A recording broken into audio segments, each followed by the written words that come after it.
أكثر ما استرعى الاهتمام بلقاء المنتخب المغربي بنظيره النيجيري هو أن المنتخب النيجيري كان يلعب بقيادة عميد المنتخب المغربي السابق والحارس الرسمي لأسود الأطلس بادو الزكي، والذي كان دوره مركزيا وأساسي لأجل بلوغ المنتخب المغربي للدور الثاني بمونديال مكسيكو 86 كأول منتخب عربي وإفريقي، وبعدها كمدرب لأسود الأطلس، والذي كان قاب قوسين أو أدنى من إحراز كأس إفريقيا بتونس بدورة 2004. طيب إذا كان بإمكاننا نتحول الآن لتونس.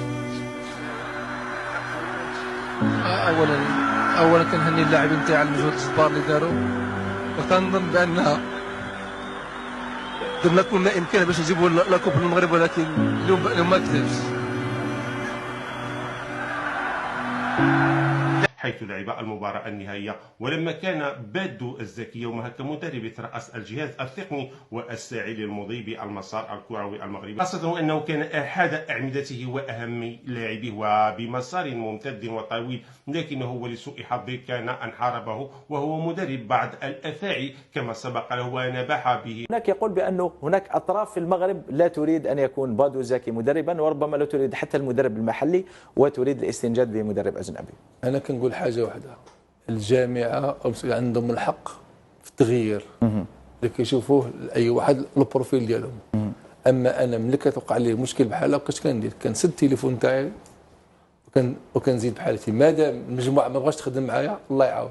وهي الأفاعي باصطلاحه المسيطرة والمتجذرة بالجامعة الملكية لكرة القدم بالمغرب، وعملوا على محاربته بشتى الوسائل والطرق، وكذا ترغيم كل السبل المؤدية للدول السابق والإطار التقني بادو الزكي من أجل بلوغ ذاته التي يصبو إليها مع أسود الأطلس، وذلك بغاية التضييق عليه من أجل المغادرة، وهو ما تم لهم. ومن ثم تمهيدهم الطريق لتمكين لرأس الإدارة التقنية لأحد الأطر الأجنبية، وإلى حين وصولها إلى الباب المسدود وبضغط من الجماهير وصل إلى سدة رئاسة الإدارة التقنية، من أعاد للكرة المغربية بريقها وريادتها العالمية، وهو الإطار المغربي وليد الركراكي. غير أن الطريف في الأمر، وخلال مباراته الأخيرة وجدنا أن بادو الزكي وهو مدربا للمنتخب النيجيري، وبلقائه ضد المنتخب المغربي والمأزق الذي وجد نفسه به وهو بين خيارين أحلاهما مر. غير أن الصادم وهو لما كان النيجيريون هم من بادروا بالتهديف، والحالة هذه لاحظت الجماهير المتابعة الدولي المغربي السابق بادو الزكي، وهو مدرب النخبة النيجيرية، وهو بوضع من اختلطت عليه الأمور، ولم يتفاعل مع إنجاز فريقه، ولم تصدر منه أي إشارة ابتهاج، وإنما جسد مشهد اختلاط المشاعر وانفعال وتأثر.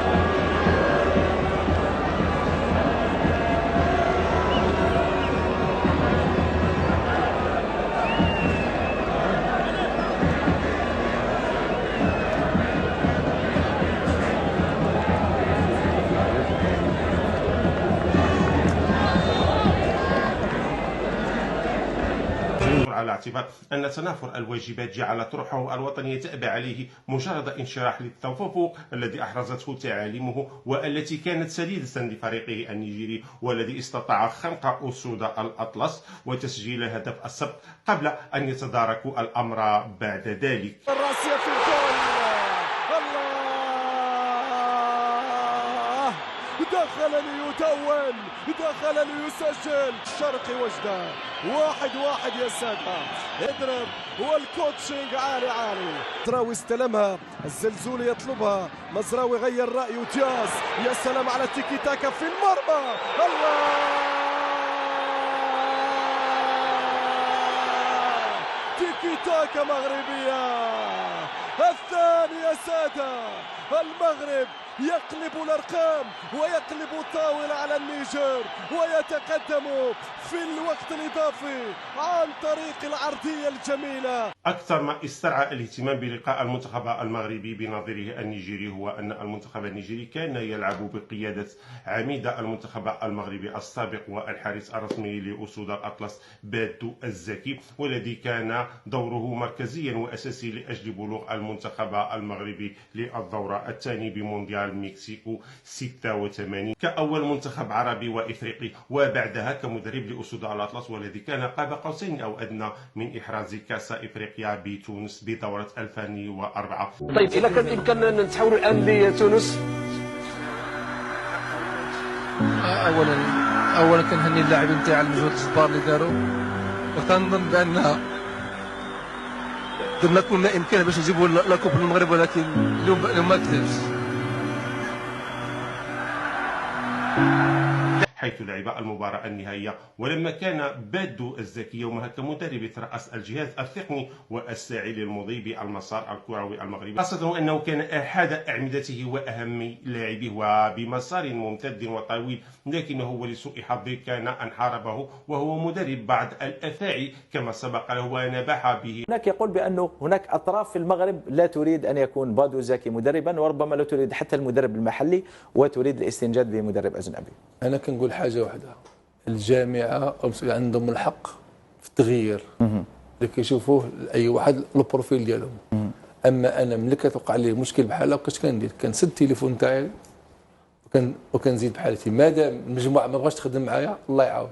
وهي الأفاعي باصطلاحه المسيطرة والمتجذرة بالجامعة الملكية لكرة القدم بالمغرب، وعملوا على محاربته بشتى الوسائل والطرق، وكذا تلغيم كل السبل المؤدية للدول السابق والإطار التقني بادو الزكي من أجل بلوغ ذاته التي يصبو إليها مع أسود الأطلس، وذلك بغاية التضييق عليه من أجل المغادرة، وهو ما تم لهم، ومن ثم تمهيدهم الطريق لتمكين لرأس الإدارة التقنية لأحد الأطر الأجنبية، وإلى حين وصولها إلى الباب المسدود وبضغط من الجماهير وصل إلى سدة رئاسة الإدارة التقنية من أعاد للكرة المغربية بارقها وريادتها العالمية، وهو الإطار المغربي وليد الركراكي. غير أن الطريف في الأمر، وخلال مباراته الأخيرة وجدنا أن بادو الزكي وهو مدربا للمنتخب النيجيري وبلقائه ضد المنتخب المغربي والمأزق الذي وجد نفسه به وهو بين خيارين أحلاهما مر.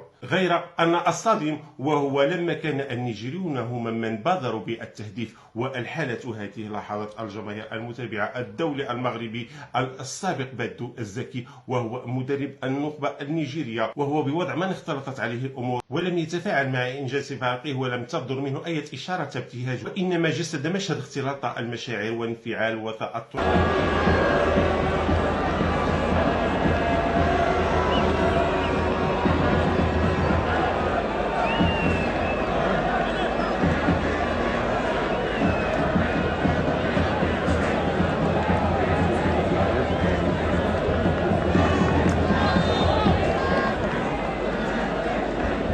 على اعتبار أن تنافر الواجبات جعل طرحه الوطني تأبى عليه مجرد انشراح للتفوق الذي أحرزته تعاليمه، والتي كانت سديدة لفريقه النيجيري، والذي استطاع خنق أسود الأطلس وتسجيل هدف السبق قبل أن يتداركوا الأمر بعد ذلك. الراسية في الجول، الله، دخل ليتون، دخل ليسجل. شرقي وجدان 1-1 يا سادة. اضرب والكوتشينج عالي عالي. مزراوي استلمها، الزلزول يطلبها، مزراوي غير رأيه، دياز يا سلام على التيكي تاكا في المرمى. الله،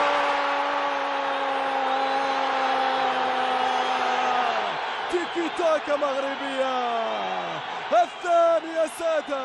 المغرب يقلب الأرقام ويقلب الطاولة على النيجر ويتقدم في الوقت الإضافي عن طريق العرضية الجميلة